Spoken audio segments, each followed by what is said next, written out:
Work podcast. You're with the host Julian Leahy. Today I'm joined by Bob Bush and Larry Onan. I almost blew it. Welcome to the show, guests. Let's load up the board. We're going to play Jeopardy. Then we're going to meet our fantastic guests. Today's categories are quotes, the Amazon, which is the river, not the online retailer, the 50 states spelling names the same, and the human body. On the left, Larry, you can kick things off. What would you like? Let's take Amazon. Let's see what goes on. Let's see what goes on in the Amazon. 100. Yeah. Marajo, one of these in the Delta, is about as large as the country of Denmark. Sand barges? Good. Who knows? Bob, any idea? I don't. No idea. The answer is island, which kind of technically could say sand barge. Yeah, I don't think I'll give that one to you. Sorry, I'm going to be a bit of a meanie. Larry, you still in control? Let's take on Amazon again. Let's get them going. Amazon 200, the Amazon type of this cetacean, has a much longer snout than marine types like the bottlenose. If you know the answer, holla. Crocodile? What is crocodile? Bob, any idea? I would say alligator. What is alligator? It is dolphin. They have a an interesting dolphin in the Amazon with a real long snout. Continuing on.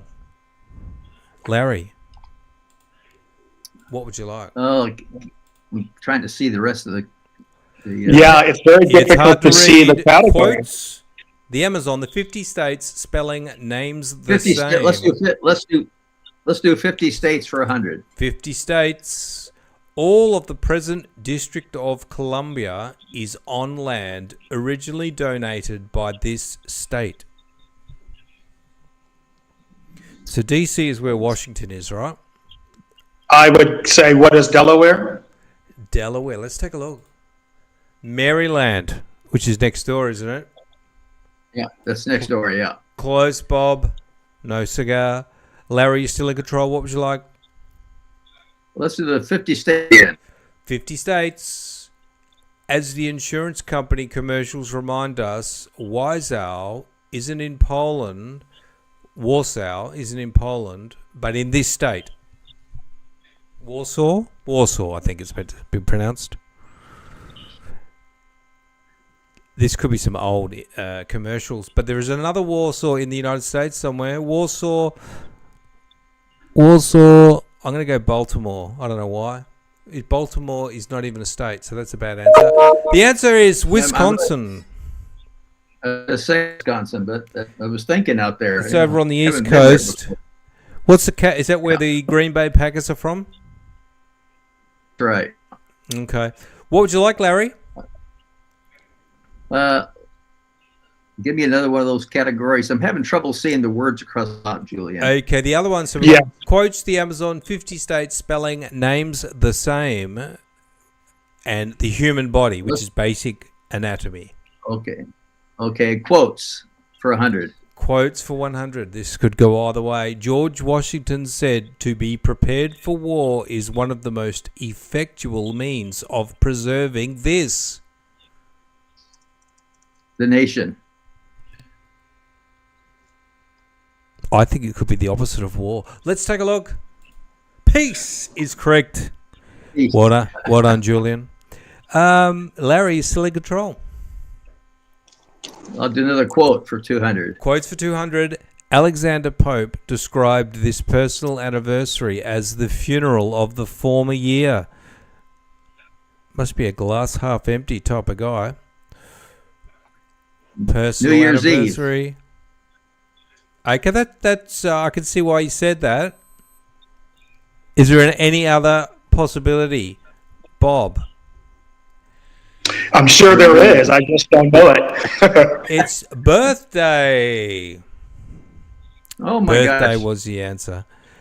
Larry, what would you like? Human body. Let's do names the same. Spelling. Let's do human body. Human body for 100. The pointed upper teeth near the front of the mouth are also called the eye teeth. What are they? The ones that vampires have as well, Yeah. but we don't call them fangs, but there is another. They're pointed. We call them something starting with I believe. Canine Ooh, teeth. maybe that's what they're called. Maybe. It is exactly what they're called. Well done, Bob. I was going to say incisors, but I didn't know what I was talking about. Bob, you are on the board and in control.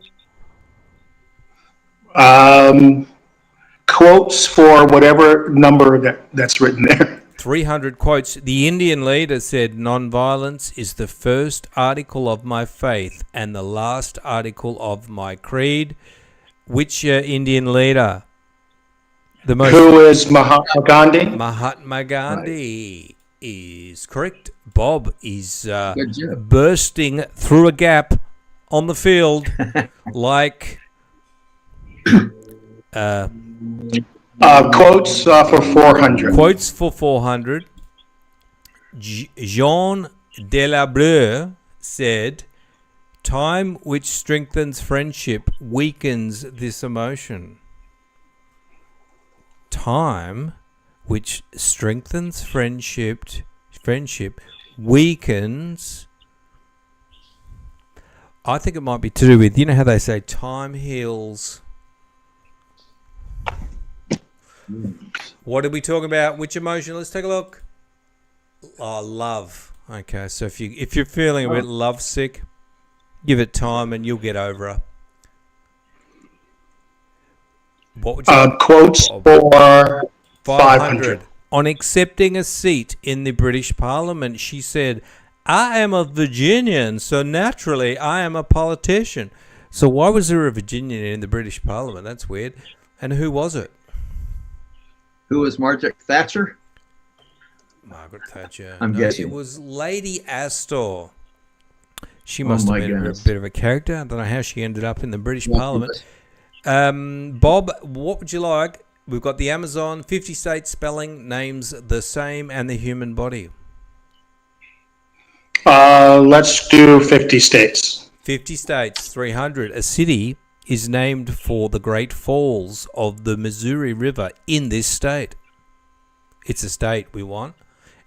And the city is named after the Great Falls of the Missouri River. The city, what is Grand Rapids? And what's the state? Grand Rapids, what is Michigan? Michigan. It's actually Montana, the answer. So, yeah. Joe Montana. Oh, That's the only thing I know about that. All right, Bob, what would you like? Human body. Yeah, human body. For 200. Grey matter refers to the brain's nerve cells, while its nerve fibers are called matter of this color.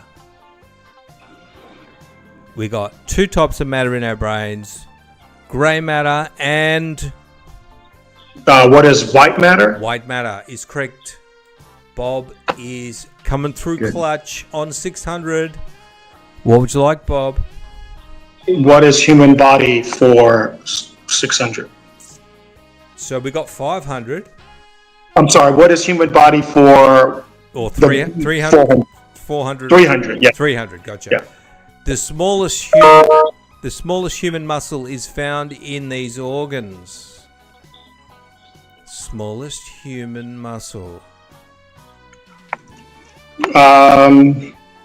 What is the heart? Good, it's pretty logical. There've got to be a couple of little ones in there. No, it's actually the ears. So it must be the one that kind of, where that little hammer is, you know, that in your ears? Probably. Who knows? Good job, Bob. Bob, what would you like? What is the human body for 400? 400? A natural painkiller, these oxygenous morphine This oxygenous morphine is released by the brain during body stress. It's a natural painkiller. What are endorphins? Endorphins, sounds good. I was going to say you can get it from eating chocolate too. Well done, Bob. You're on fire, 1,000 points. Don't worry, Larry, you'll get a chance.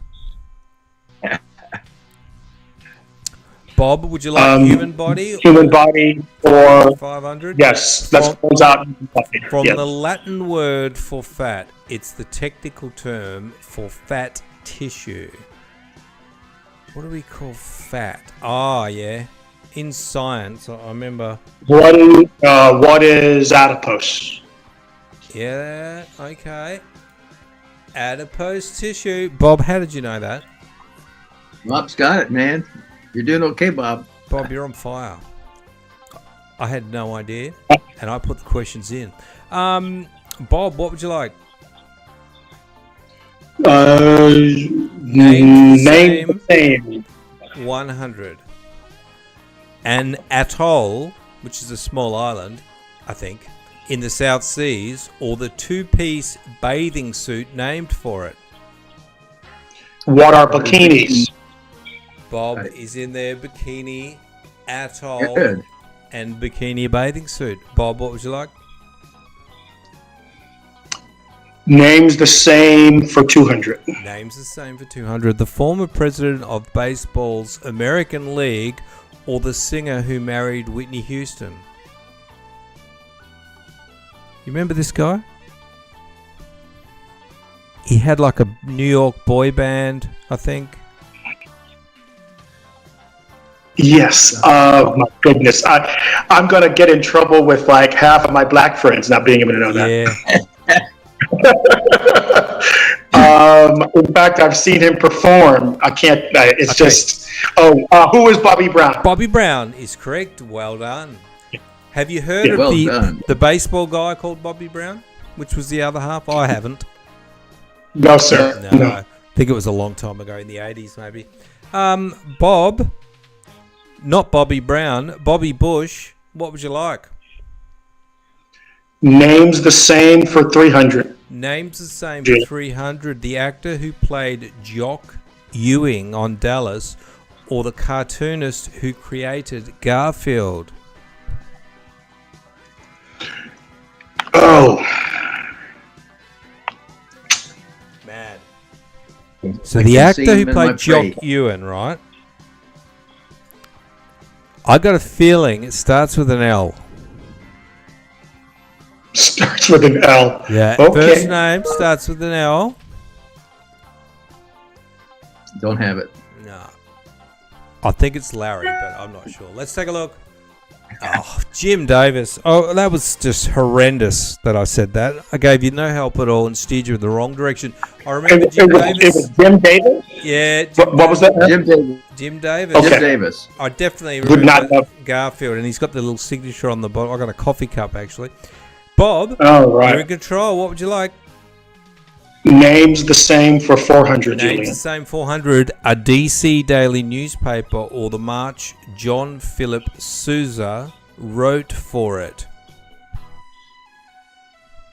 Now, this could be a defunct... What is the Washington Post? The Washington Post is correct. Oh, that's the famous Washington Post. Well done, Bob. Yeah. Names the same for 500. Names the same 500. Roman goddess associated with the Greek. Now, it's not Nike, the actual god, but maybe it is. Roman goddess associated with the Greek Nike, or the capital of British Columbia. British Columbia, BC. Isn't that in Canada? Yeah. BC.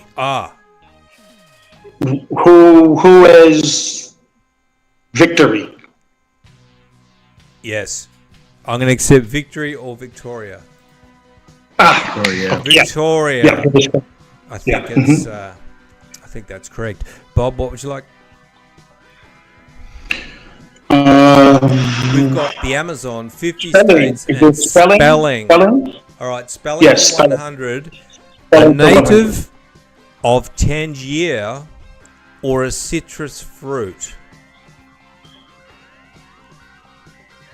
What the heck? What are lime? Lime, and you got to spell it. Lime. Okay. Now I'm thinking it might be tangerine. That's a good guess. Yeah, tangerine was the one. Never mind. You're still in control, Bob. Spelling for 400.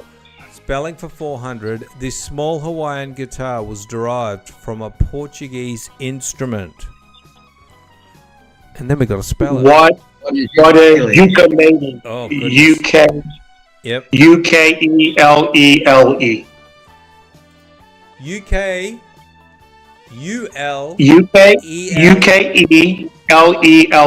Ukulele. Did you have UKU in there?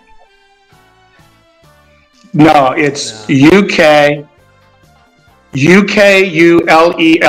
Ukulele. I'll accept that one. You got it. Bob, what would you like? Good job. Spelling for 500. And by the way, Larry, you can holler out if you know the answer. I probably should have told you. Okay. Yeah. A pig-like animal whose name sounds like a slender candle. Now, that does not ring a bell. Pig-like animal. Pig is... okay. So what you got? Pig, boar, piglet. Slender. I don't know. Fowl. What is what? It's a tapir. Tapir. Tapir. Nope. I think they're in Brazil. My gosh. I don't know. All right, we'll do one more, then we'll wrap it up. Bob, what would you like? Spelling for 200, Spelling please. for 200. It's the continent that surrounds the South Pole. Continent. South Pole. What is Antarctica? Antarctica is correct. Well done. We're going to wrap it up. Good job, Bob. 3,300. I think Larry's being polite and not hollering in when you need the answer. That's what I think. Thank you, Larry. Thank you, Larry. That's what you get, Bob. You won it today. Thank you. All right, Bob, as the winner, we will kick things off with you. What do we win, Julian? You'll get a rubber check in the mail. It's rubber because it will bounce. Now, Bob, you are an entrepreneur and you've also worked in the corporate world. Tell us a little bit about that and what you're doing now.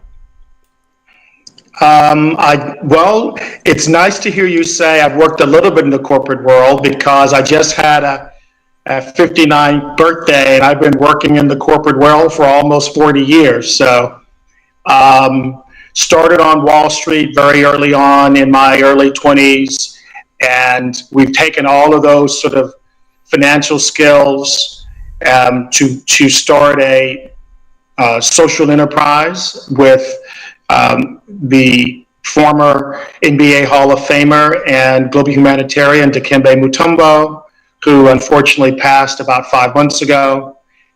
And Mr. Mutombo was known for his prowess on the court, Defensive Player of the Year many times, but more importantly is what he did after he retired from the NBA.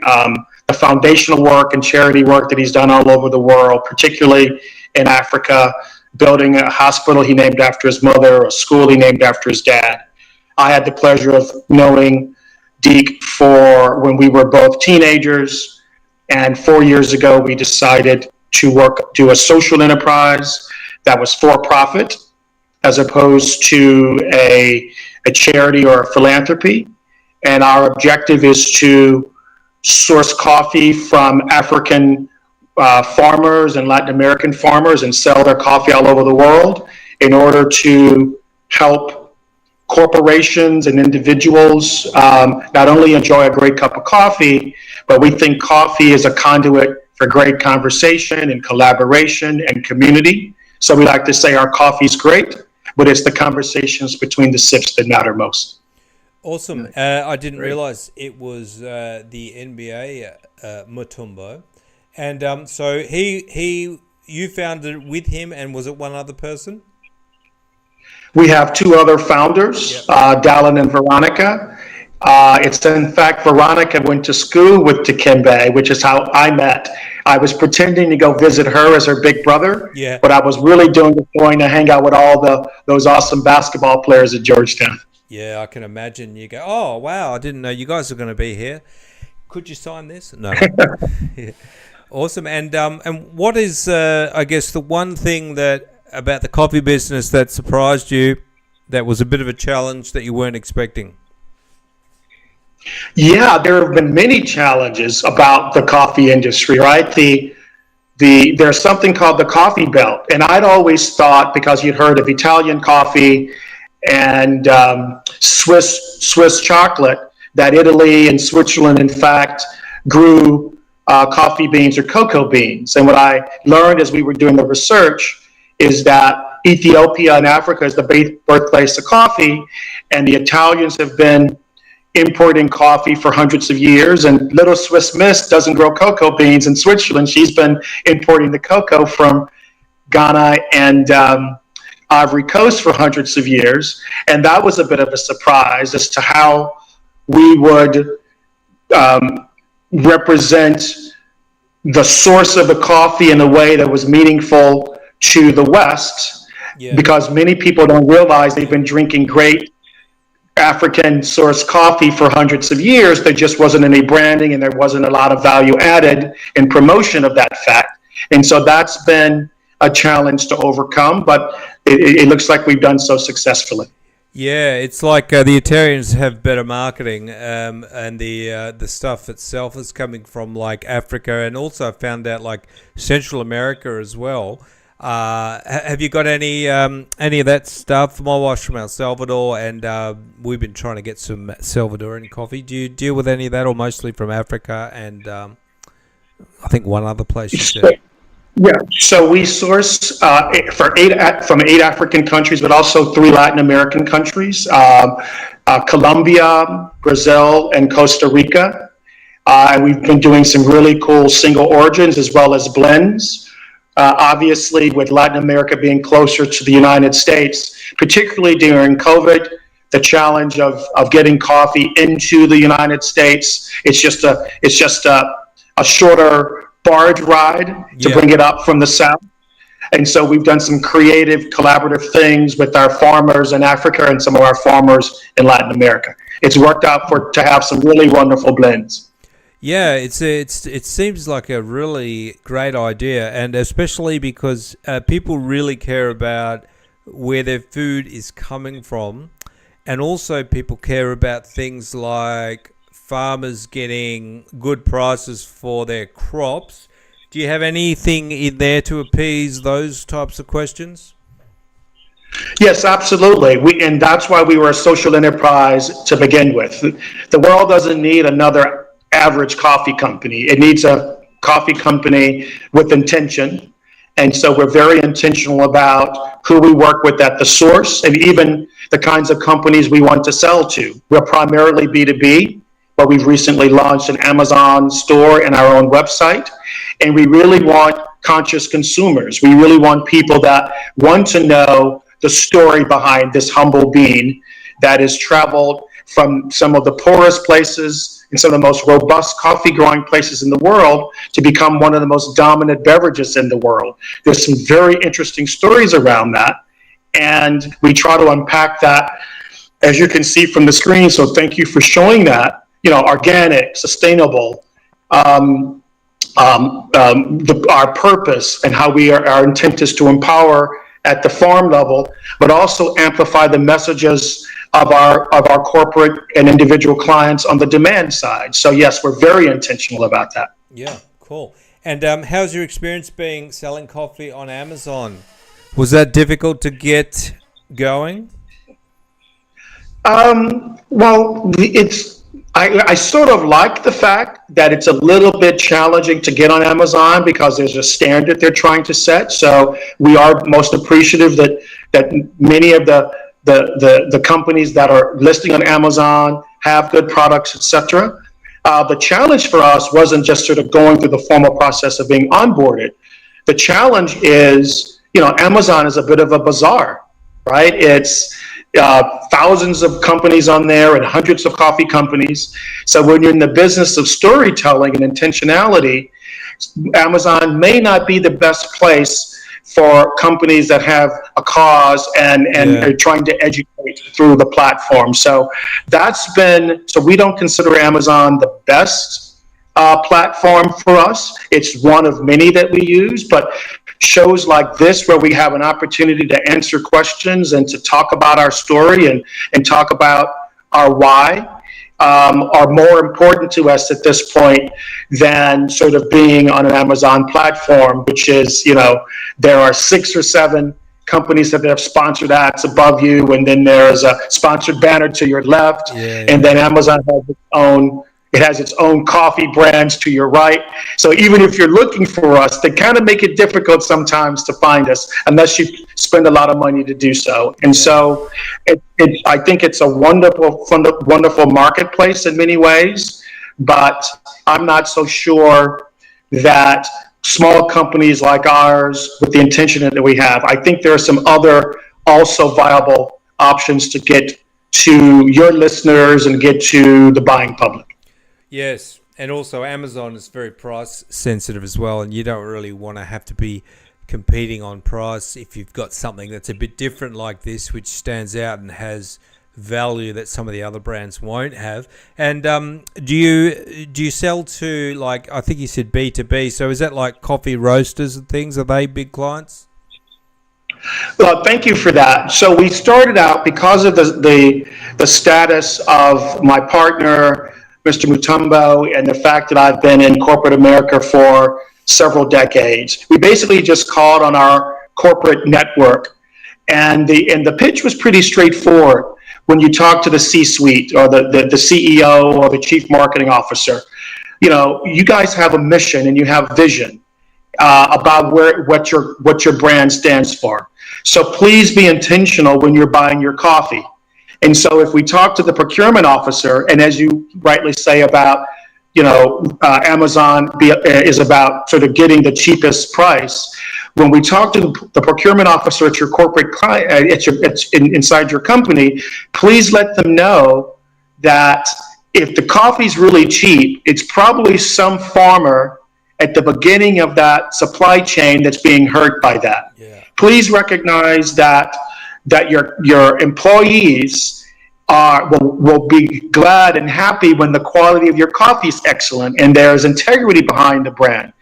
Please let your procurement officers know that coffee is one of the most efficient productivity hacks, that coffee is part of your culture. This is not where, in order to save a penny or two a cup, that you want to shave your costs, right? And so we are constantly having those conversations, and we've got a nice roster of Fortune 500, S&P 500 companies that recognize that they should align their procurement strategy with their missions and their messages.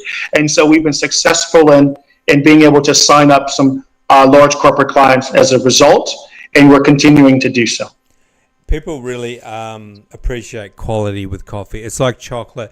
Like, you can trot out, cheap garbage from the store, and then you get something that is premium. The difference, I just refuse to eat. We have like this Cadbury chocolate in Australia. I think you guys have it in America as well. And it's kind of like mixed with wax, and it's just terrible. And if you get the real stuff, it costs more. But there's a certain point in life where you just think, I'm not going to drink bad coffee and I'm not going to eat bad chocolate. And so it's wonderful. And it's good that you are not going for the lowest denominator. And it's a great product, great idea. And I wish you all the best with that. So that's Mutombo Coffee. I've got the link in the show notes. Sorry, Bob. Yeah, I wanted to, because I didn't realize how close you were to Melbourne. My children live in Melbourne. I just came back from Melbourne. Oh, wow. And Melbourne has has a wonderful coffee culture. I had some very good coffees there, and actually some really good chocolates there as we're looking at entering the Melbourne market. It's an excuse for me to go visit my kids more. So I'm glad to know that there's a connection there. I was quite impressed with Melbourne's coffee scene. Yes, they love their coffee in Melbourne, and they've got them all throughout the city, and they love all the high end stuff. And I reckon they would love Matumbo coffee as well. Let's hope we see. We will see soon enough. Yeah. Let's get it out there. Awesome. Well, thanks for that. And if you want to touch base with Bob Bush, and Matumbo Coffee, the link's in the show notes. It's got a great product there. Thanks very much, Bob. Thank you so much for showcasing us, Julian. Really appreciate it. My pleasure. And let's pop over to Larry Onan. Larry, tell us a little bit about what you've been up to. You've worked as a consultant. I started many years ago. I was a university graduate. I was going to do theater arts and ended up preparing to be an English teacher, and never did that as well. Got into an international nonprofit, and within a few years, I found myself assigned to do fund development. Had no idea what that was. I started off with the task of saying, here's 28 boxes of pledge cards. They're 90 days old. They're ancient, but maybe you can turn it into something for us. Can you help us?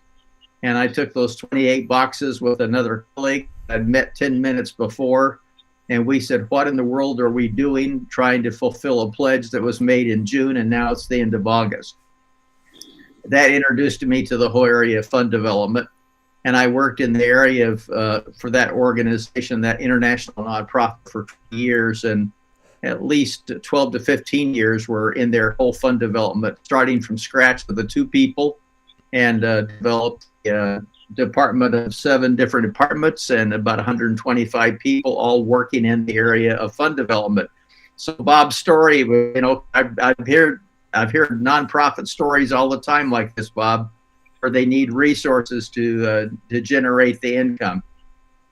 And so organizations I worked with, Julian, were things like Campus Crusade, known as Crew, World Vision, and Samaritan's Purse, of those kind of organizations. And many of them need to, accelerate fund development, and they bring in specialists that know what the story is. And I've worked as the behind the scenes in many of these organizations I spent 30 years just doing pure fund development consulting with major donor strategies. And in that process, I was asked to figure out something that nobody had really figured out before, at least I didn't know they did. And we were challenged by one of our consultants at the time I was working there. If you don't teach people how to be generous in their giving, you're going to be creating competition with other nonprofits. And you don't want to do that, because we were in the process of working on $1 billion campaign to raise funding. And they said, if you're going to be successful in doing that, it's not a question of the money being there, but it's a question of people perceiving competition. And I was assigned to figure out what the world meant by stewardship. I had no idea, other than I know I was a preacher's kid and my dad pitched money once or twice a year to fund the church budget. So I thought that was stewardship. I started learning in that process years ago that a steward is one that manages the affairs of somebody else. So in Bob's case of the coffee story, he's managing the stewardship of this idea of bringing quality coffee to the table. It's not just coffee. He's just simply stewarding the process of getting other people to be engaged in it because they like coffee. Well, that's a steward.